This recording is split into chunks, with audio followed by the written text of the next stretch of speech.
संदीप ने अपनी माँ के कहने पर गांव में शादी कर ली थी। लड़की का नाम था सुनीता। माँ का कहना था एकदम मॉडर्न बहू नहीं होनी चाहिए, लेकिन उन्हें नहीं पता था कि गांव से आने वाली बहू सुंदर सुशील तो होगी और उसको गांव से बाहर भी निकाल लाएंगे, लेकिन उसके अंदर का गांव कैसे बाहर निकलेगा। शादी के कुछ दिन बाद, माँ टिफिन तो देना जरा। बेटा अब तो स्कूल नहीं ऑफिस जाता है, माँ से नहीं अपनी बीवी से टिफिन मांगा कर। ओके माँ। सुनीता टिफिन ले आओ। एक किलो टिफिन, इसके अंदर पिस्ता डाल दिया है। पिस्ता? पिस्ता क्यों?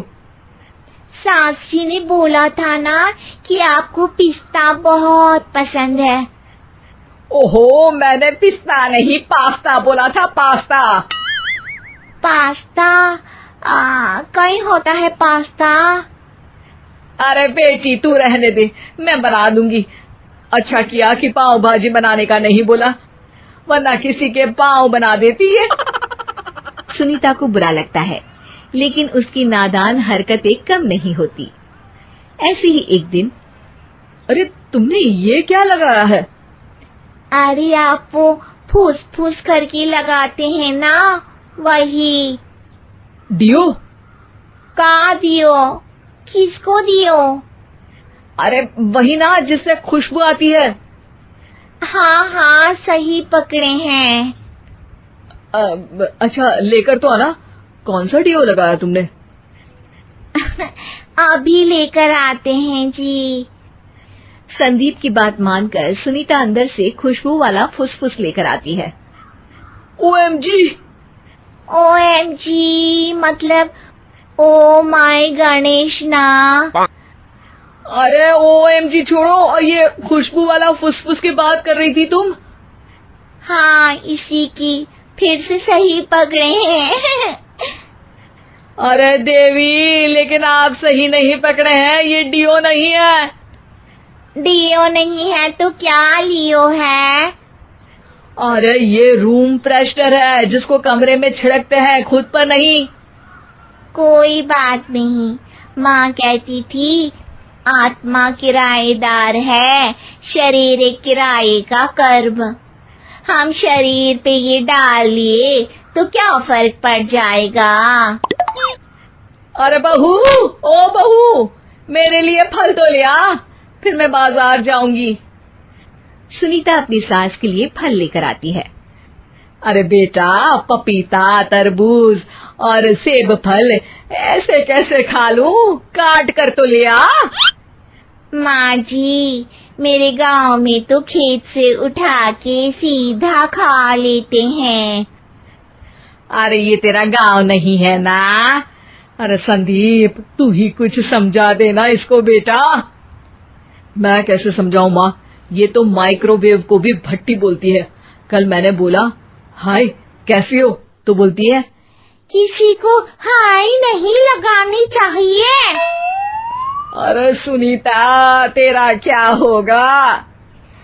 अभी तो कैसे बताऊं माँ जी, अभी हम कुछ करेंगे फिर पता चलेगा क्या होगा, लड़का या लड़की। हे भगवान, कहाँ से आ गई है? रामपुर से जी, आप ही तो लेकर आए थे मुझे। अरे मुझे माफ कर दो। पहले कोई गलती तो करिए जी, आपकी तो सारी गलती माफ कर देंगे हम। हाँ अरे बहू, मेरी बात सुन। फल यानी कि फ्रूट जब भी लाए ना तो काट कर लाना, ठीक है? जी ठीक है माँ जी, फल यानी फ्रूट यानी काट के लाऊंगी।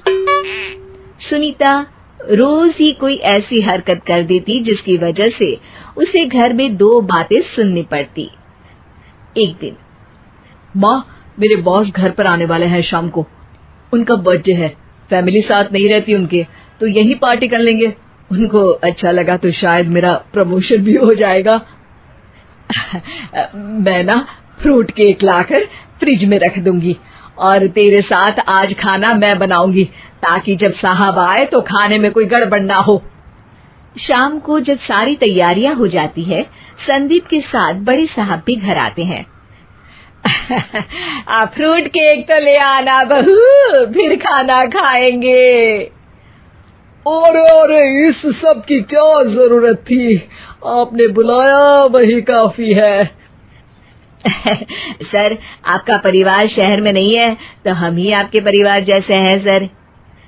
इतने में ही सुनीता फ्रूट केक लेकर आती है और बड़े साहब की टेबल पर रख देती है, और जैसे ही केक के ऊपर का बॉक्स हटाती है, ओह, ये क्या है? केक तो कटा हुआ है, मैं तो ऐसा नहीं लाई थी। आप मुझे शाबाशी दे सकती है माँ जी, मैंने ही केक काट दिया।